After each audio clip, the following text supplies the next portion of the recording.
Nada ousava acontecer ali. As casas espaçadas com os tetos de telha irregular abrigavam famílias de no máximo 6 indivíduos e no mínimo 3. Pessoas que se conformavam em passar as tardes ensolaradas de domingo jogando longas partidas de carta na varanda. Mas, dia após dia, quando anoitecia, uma neblina estranha abraçava tudo à sua volta, eles entravam em seus domicílios e, sem fazer perguntas, se deitavam em suas camas. Era fácil viver ali. Quase ninguém sabia o nome daquele lugar, ele era pequeno demais. Às vezes, viajantes que iam de uma cidade a outra, para ver algum parente ou passar as férias, passavam por ali. Às vezes, alguém perguntava seu nome e ninguém sabia responder, então não perguntavam mais nada, porque jamais alguém se importou, para começo de conversa. Mesmo que todas as famílias tivessem pelo menos um, ninguém usava carros, eles não precisavam, pois não havia muitos lugares para ir. A estrada que levava ao lugar se dividia em duas um pouco menores, havia casas em um dos lados de cada estrada e no meio delas árvores mal cuidadas haviam crescido demais. Dependendo da época do ano, a floresta deixava o clima mais úmido e ameno, o que era bom, mas em outros meses as folhas caíam e sujavam as ruas, os moradores varriam tudo, deixavam pequenos montinhos de folhas mortas ou as usavam como adubo. Em uma dessas casas morava João Rafael. A idade dele não importa muito, mas ele era pequeno demais para entender os estudos das ondas periódicas e grande o bastante para se questionar por que ele teria que aprender isso, o que ocorreria no próximo ano escolar. Vinha de uma família de descendentes de portugueses, seu pai João Pedro era professor da única escola da região, suas camisas de flanela faziam seus alunos o reconhecerem de longe. Embora sempre houvesse vivido ali, ele tinha um certo distanciamento no olhar, que parecia o de uma pessoa que, estando de passagem, acabava de chegar ao lugar. Casou-se com Juliana, uma mulher de cabelos lisos e escuros, que pintava quadros e dava aula de costura nas sextas à noite. Eles moravam em uma casa de tijolos laranja com 2 andares e uma varanda grande que pegava um sol quente à tarde. Da varanda dava para ver o pátio da frente, a rua e a floresta. Um dia, João voltava para casa com sua velha camisa branca manchada de café e uma bermuda marrom escura. Ele pedalava a bicicleta com o tronco inclinado para trás, observando as árvores altas, que o observavam também, pelos olhos dos pássaros pousados nos troncos. Um pouco atrás, seu amigo Arthur o seguia, observando tudo à sua volta. Arthur era baixo e um pouco gordo, mas havia se convencido que estava no peso ideal, só a altura que lhe faltava. Morava com sua mãe, seu pai e um irmão mais velho, que nos próximos dias completaria 15 anos. Ele observava os cabelos crespos e escuros de João, que balançavam em sua nuca. "Você quer passar a tarde lá em casa?" João perguntou, quebrando a conversa das folhas secas contra as rodas de borracha. "Pode ser", Arthur respondeu baixo e um pouco trêmulo. "O que foi?" "Na próxima, vamos contornando a floresta. Meu pneu estraga, eu já te falei. Ninguém te obrigou a vir comigo." João falou, virando um pouco a cabeça, deixando Arthur ver seu perfil. Sou um bom amigo. Não te deixaria vir sozinho." "Ah, eu sei que você se caga de medo da floresta." "Eu tenho medo da tua mãe, aquela bruxa enrugada." Ele saiba que ofender a mãe de alguém sempre mudava o assunto. "Cala a boca, baleia." E os dois riram até quase perder o controle do guidão. Chegaram na casa do menino e antes de entrar deixaram os sapatos ao lado da porta. Cumprimentaram Juliana, que estava terminando o almoço, e subiram para o quarto de João. Arthur se sentou na cama desarrumada, enquanto o outro menino correu para a estante de DVDs, procurando por algo. "Achei!" Ele soltou um grito. "É desse filme que eu tava te falando." Seus dedos puxaram a caixinha do meio das outras e a jogaram nas pernas do amigo. Era uma pequena caixa de plástico, nela estava escrito com letras vermelhas de caneta hidrocor, "A Hora do Pesadelo." "Meus pais nunca me deixariam ver isso. Por isso que tu vai ver ele aqui na minha casa, a gente espera anoitecer e eu posso fazer pipoca para nós." Ele pensou um pouco, primeiro em ser chamado de medroso pela segunda vez, depois na pipoca, em seus pais, e depois em João, seu melhor amigo, aquele que levou uma porrada de Fernando, o repetente de 1,80 m, por ele. Aquele que o consolou depois que todos riram dele na escola. João, para ele, era como alguém invencível, ele não queria decepcioná-lo. Claro, vamos. E, por um longo segundo, eles se entreolharam e pensaram exatamente a mesma coisa, o quão eram sortudos por terem um ao outro. Que de todos os países, estados, municípios, distritos, eles nasceram exatamente naquele lugar e isso era um milagre. Ali, as tardes passavam rápido demais, como que ansiosas pela chegada da noite. Os dois meninos jogaram futebol e conversaram na varanda até verem a costumeira neblina se aproximando, ela parecia vir sempre da floresta. O pai de João chegou lá pelas 18 horas, cansado, tomou uma xícara de chá, olhou as notícias e depois foi dormir. Amanhã às 5 da manhã ele acordaria e tudo se repetiria, talvez não exatamente da mesma forma, mas extremamente parecido. Eles estavam sentados no sofá da sala quando Juliana subiu as escadas para dormir. Vocês deveriam fazer o mesmo. Ah, e Arthur, sua mãe ligou, eu avisei que você está aqui. Obrigue, já vamos dormir. Só vamos ver um pouco de televisão, interrompeu João, mas a esta altura Juliana já estava fechando a porta do seu quarto no segundo andar. João abriu um largo sorriso, mostrando seu dente lascado. Ele se levantou, pegou o filme que anteriormente havia escondido entre as almofadas do sofá. Arthur, sentindo-se levemente receoso, se ajeitou no sofá. Se prepare para o filme mais assustador que você já viu. Arthur não gostava nem um pouco de coisas assustadoras, não havia sentido em gostar, medo para ele era um tipo de tortura. Ficar noites sem dormir olhando para o teto e pensando em criaturas malignas não era um sentimento muito agradável, mas talvez para alguém fosse, alguém bem idiota. Ele percebeu a neblina batendo na janela e sentiu mais medo ainda. Seus olhos se voltaram para aquela direção e focaram em dois pontos luminosos dentre os troncos e a neblina. Pareciam grandes demais para serem olhos, pelo menos, olhos de pessoa, além do mais, olhos não brilham assim, e esse pensamento acabou voltando, não são olhos de pessoa. Arthur! Acorda! Ele parecia em transe. Os olhos de João seguiram os de Arthur e ambos viram os dois pontos na neblina que os encaravam. Eles não eram apenas assustadores, eles traziam consigo uma sensação muito ruim, como olhos que já viram muito mal, eles não entenderam direito essa sensação. De quem eram aqueles olhos? Essa era a questão. O que é aquilo na neblina? E eu tenho cara de quem sabe mais do que você? João respondeu com outra pergunta. Eu só sei que eu não vou mais ver filme nenhum. Vamos acordar seus pais, eles vão saber o que fazer. Tá maluco? Se acordar eles, estamos mortos. Não deve ser nada, vamos ver o filme. Como eu vou me concentrar com essas coisas olhando aqui para dentro? Quer fazer o quê?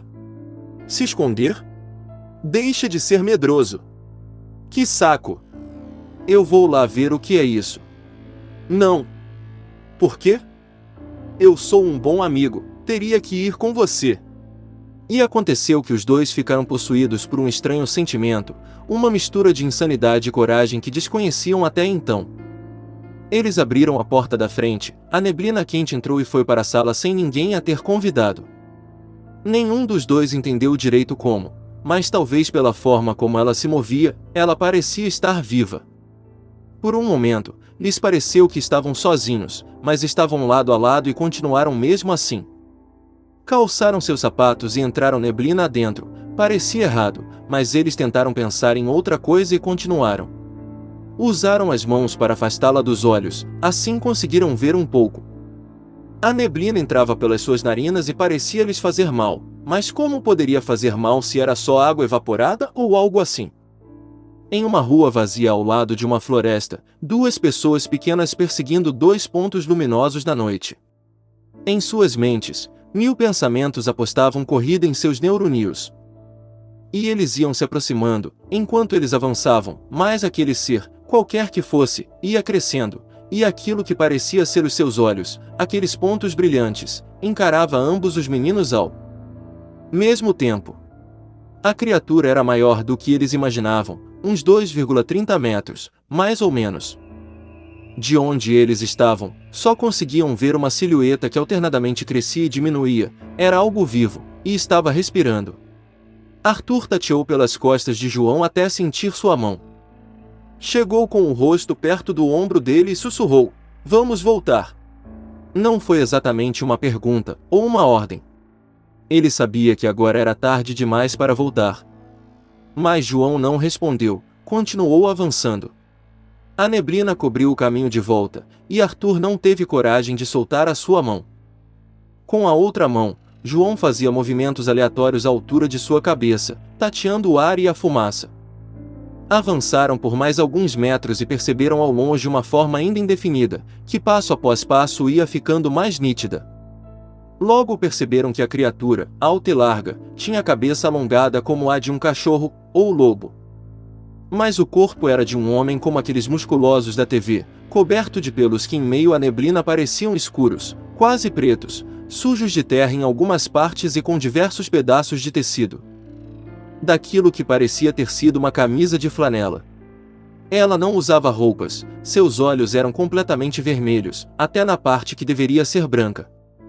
Sua boca semi-aberta revelava duas fileiras de dentes pontiagudos e uma língua que se movimentava freneticamente por entre eles, acompanhando a respiração ofegante e rápida. Com certeza não era uma pessoa. João parecia atraído por ela e continuava indo em sua direção. Arthur chegou ao ponto de puxar a sua mão direita com todas as forças que tinha, tentando afastá-lo o máximo possível da coisa. Mas não ousou falar nada, talvez, se ficasse em silêncio, o monstro não percebesse que estavam ali. Talvez nem fosse real. Talvez ele ainda estivesse em sua cama e todo dia fosse apenas um sonho. Ele acordaria suado e com os músculos tensos, mas acordaria. Ele acordaria, a qualquer momento. Daí ele ligaria para João e contaria o sonho. Os dois ririam. No final eles concordariam que ninguém na vida real seria tão idiota de sair de casa à noite para ver o que eram aqueles olhos. Cara a cara com ele. Tão pequenos e impotentes, eles sentiram medo, o mais profundo e assustador, o sentimento mais real e desolador que qualquer um poderia sentir. Eles ficaram por alguns segundos observando. O focinho começou a se mover, cheirando o que estava saindo das glândulas das crianças, puro medo. João se afastou, e Arthur também. Passos largos que acabaram por virar uma frenética corrida na direção oposta da coisa. E eles ouviram, sentiram que ela os perseguia. Não sabiam a quantos passos daquilo estavam, não sabiam se era sonho ou realidade, não sabiam nem o que estava a um braço de distância por conta da neblina. Ainda de mãos dadas, eles corriam, quase caindo e derrapando a cada árvore de que desviavam. Algo estranho aconteceu, o monstro começou a rir, sua voz era rouca e grossa. Mas não parecia se esforçar para correr e rir ao mesmo tempo, como que a qualquer instante pudesse esticar o braço e alcançá-los, mas preferia brincar um pouco antes de fazê-lo. A floresta parecia maior e mais confusa. Eles tiveram a impressão de passar várias vezes pelos mesmos troncos e lugares, como se estivessem correndo em círculos ou sequer saíssem do lugar. Nenhum dos dois conseguiu olhar para trás, eles poderiam bater em uma árvore e também estavam apavorados com aquilo que os perseguia, talvez se olhassem eles ficassem paralisados ou morressem. Instantaneamente, fulminados de tanto pavor. As risadas ecoavam tanto e ficaram tão repetitivas que eles já não tinham certeza se estavam apenas lembrando das risadas anteriores ou se ela continuava rindo. Fosse o que fosse, parecia rir no ouvido de cada um. O braço de Arthur bateu em um tronco, ele perdeu o equilíbrio e levou ambos a caírem no chão coberto de folhas. Neste momento, a criatura parecia urrar, mas olhando em sua direção notaram que a boca não se mexia, talvez o som estivesse apenas na mente deles. Com os braços esticados para frente, tornando mais salientes as longas garras nas pontas dos seus dedos, ela saltou para cima de Arthur que, caído, se sentia mais vulnerável. João jogou seu corpo na frente dele, mas não conseguiu interromper o caminho da criatura, que agarrou o pescoço de João e o jogou contra o mesmo tronco em que o braço de Arthur batera. Os dois caíram para a fera, que, com certeza, os mataria. "Por favor, não me mate!" João deu um grito sufocado, tentando falar com a coisa, em uma tentativa desesperada de que ela o entendesse. É o que monstros fazem, matam as pessoas, principalmente criancinhas. Ela respondeu com um sorriso. Monstros não são reais. Arthur falou, entrando na conversa, mas ninguém respondeu. Talvez o que pudesse ou não ser real não importasse no momento. Eu não posso morrer, não agora, não assim. Eu nunca saí dessa cidade, eu tenho família, pensa na minha família. Não se preocupe com eles. Quando amanhã chegar, e a neblina se recolher para a floresta de onde ela veio, nada mais de você vai existir. Não. É uma maldição. As coisas aqui não são calmas porque nada acontece, mas porque ninguém se lembra de nada. É a neblina, garotos, a neblina faz isso com a mente das pessoas. Agora o monstro gritava tão perto de João que ele precisou olhar para o lado, sentindo um bafo quente tóxico na sua orelha. Vocês desafiaram a neblina.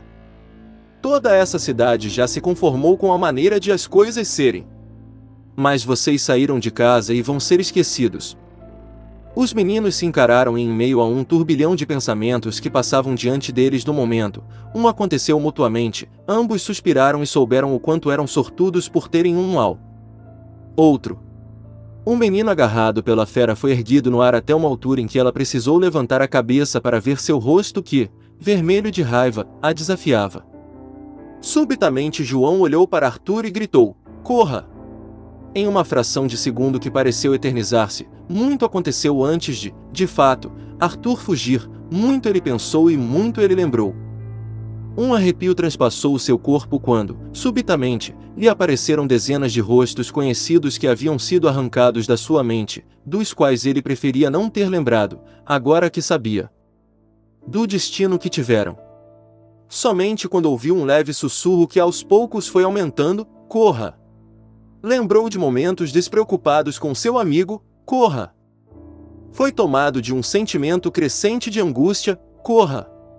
Então, sem entender bem o que e porquê, ele correu como nunca antes o fizera.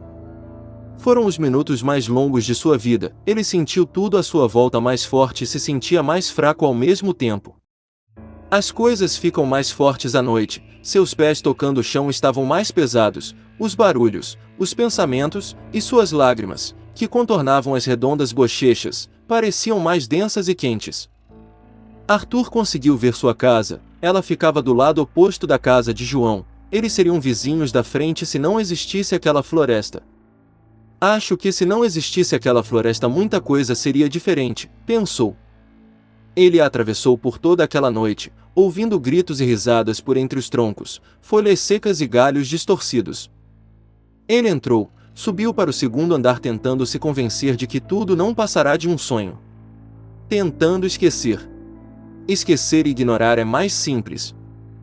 Deixou os sapatos do lado da cama, se deitou e dormiu, enquanto a neblina lá fora fazia seu trabalho. Nada ousava acontecer ali. As casas espaçadas com os tetos de telha irregular abrigavam famílias de no máximo 6 indivíduos, e agora, no mínimo 2. Era fácil viver ali, pensava Arthur. Bem, na verdade acho que nunca de fato foi tão fácil assim, embora uma ponta de dúvida teimasse em atrapalhar o seu conforto.